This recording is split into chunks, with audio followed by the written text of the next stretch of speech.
त्रैलोक्यं मङ्गलं कुरु उत्तिष्ठ गोविन्द उत्तिष्ठ गरुडध्वज उत्तिष्ठ कमलाकान्त त्रैलोक्यं मङ्गलं कुरु मातः समस्त जगतां मधुकैटभारे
good morning gentleman. Good morning sir.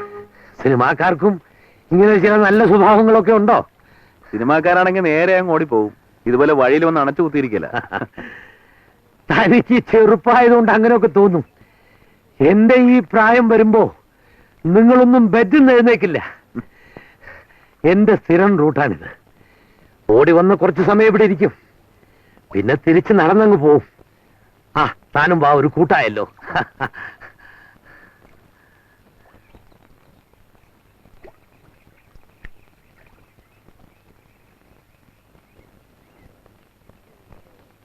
Viswan ഇന്നലെ ശ്യാമയെ പരിചയപ്പെട്ടു അല്ലേ?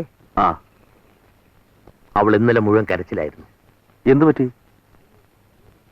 ഹരിയെ കുറിച്ച് അവളോട് ചോദിച്ചോ? ഹരിയെ കുറിച്ചൊന്നും ചോദിച്ചില്ല. ടേപ്പ് റെക്കോർഡറിൽ പാട്ട് കേട്ടപ്പോ അത് ആരാണ് പാടിയെന്ന് ഞാൻ ശ്യാമയോട് ചോദിച്ചു. ഹരിയാണെന്ന് പറഞ്ഞു. കൂടുതലൊന്നും ഞാൻ ചോദിച്ചില്ല. ഹരിയെ കുറിച്ച് എന്തെങ്കിലും ഒരു മെൻഷനിങ് ഉണ്ടായാൽ മതി, അവൾ അന്ന് മുഴുവൻ മൂഡ് ഔട്ടാ. അയ്യോ സർ, ഞാനൊന്നും അറിഞ്ഞുകൊണ്ട് ചോദിച്ചല്ല. No no, that is none of your fault. ഇനി കണ്ടുമുട്ടുമ്പോ ഒന്ന് ഓർമ്മയിൽ വെക്കാൻ വേണ്ടി പറയാൻ. വരൂ. ഹരി ഉണ്ടായിരുന്നെങ്കിൽ ശ്യാമയുടെ അവന്റെയും വിവാഹം കഴിഞ്ഞിട്ട് ഇപ്പോ 2 വർഷമാകുമായിരുന്നു.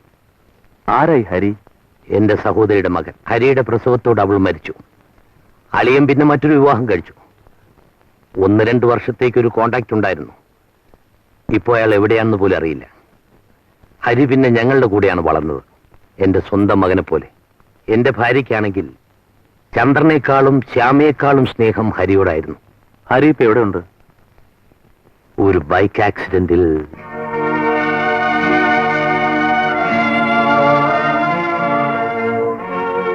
സമയത്ത് ആശുപത്രിയിൽ എത്തിച്ചിരുന്നെങ്കിൽ രക്ഷപ്പെടുമായിരുന്നുവെന്നാണ് ഡോക്ടർമാരൊക്കെ പറഞ്ഞത്.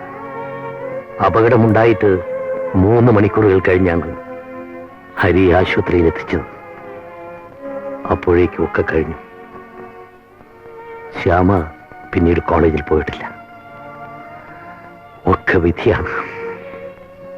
കമോൺ, വരൂ.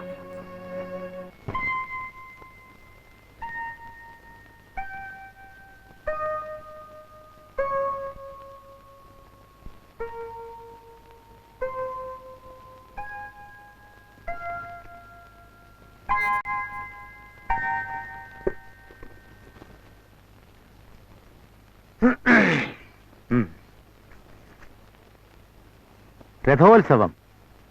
കഥാ തിരക്കഥാ സംഭാഷണം സംവിധാനം വിശ്വനാഥൻ. Scene number 1. പ്രഭാതം. രഥങ്ങൾ നിരന്നുകിടക്കുന്ന ക്ഷേത്രാങ്കണം.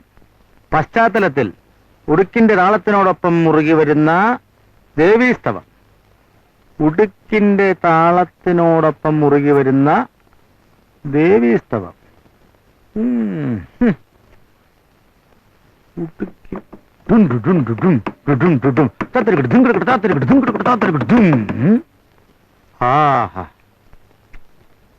തദരീ നനാനേ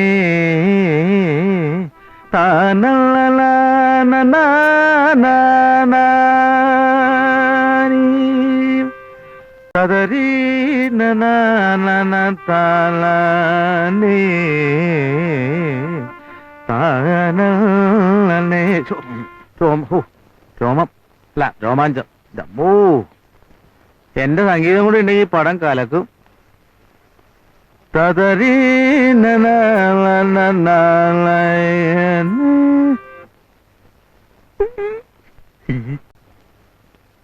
ഞാൻ സാറിന്റെ ഈ കഥയിലെ ഒന്നാമത്തെ രംഗം ഒന്ന് ട്യൂൺ ചെയ്ത് നോക്കിയായിരുന്നു. രാഗം ആനന്ദഭൈരവി. ഒരു ലേശം അപശ്രുതി തോന്നിയില്ലേ? സ്വല്പം തോന്നണം. അതെ, ആനന്ദഭൈരവി രാഗം മിശ്രജാപ താളത്തിൽ പാടുമ്പോ ശ്രുതി തെറ്റണം. അതാ എന്റെ ശരി. നീ ആരോട് ചോദിച്ചിട്ട് എന്റെ സ്ക്രിപ്റ്റ് എടുത്ത്? ഞാൻ ചോദിക്കാൻ വന്നപ്പോഴേക്കും സാർ ഓടാൻ പോയി. മേലിൽ ഞാനില്ലാത്തപ്പോൾ എന്റെ മുറിയിൽ കയറുകയോ അവിടെ നിന്നൊരു കഷ്ണം കടലാത്തെടുക്കുകയോ ചെയ്താൽ എന്റെ സ്വഭാവം മാറും. നിനക്ക് കാള കളിക്കാനുള്ളതല്ല ഞാൻ എഴുതി വെക്കുന്ന സാധനം, മനസ്സിലായോ? ചായ ഉണ്ടാക്കിയോ? ഇല്ല ഇല്ല, ഇപ്പൊ ഉണ്ടാക്കാം. നിനക്കവിടെ ഈ ശവപ്പെട്ടി ഇവിടെ എടുത്തോണ്ട് പോ. ശവപ്പെട്ടിയോ? ഇതെന്റെ ചോറാണ് സാറേ.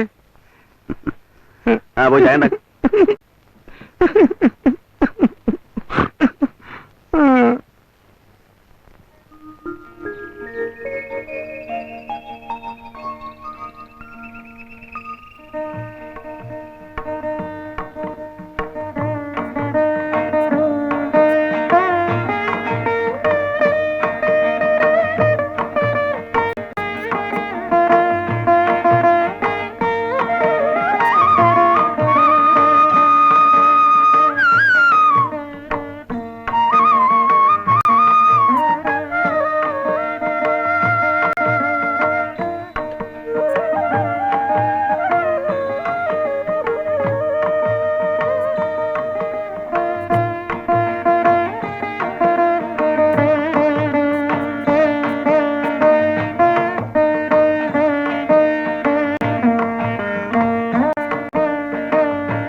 എന്താ ഇവിടെയൊക്കെ?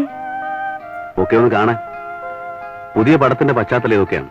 സ്ക്രിപ്റ്റ് എഴുതി തുടങ്ങിയോ? തുടങ്ങി വെച്ചു. എന്താ ഇത്രയും കാലം ഒന്നും ചെയ്യാതിരുന്നത്? പ്രത്യേകിച്ചൊന്നും ഉണ്ടായിട്ടില്ല. Some personal problems.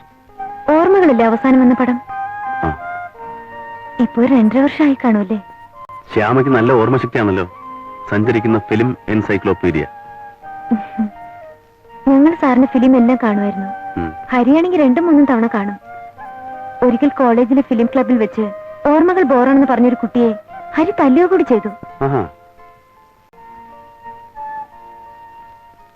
എന്നായി അമ്പലത്തിലെ രഥോത്സവം? അടുത്ത മാസം. എന്താ?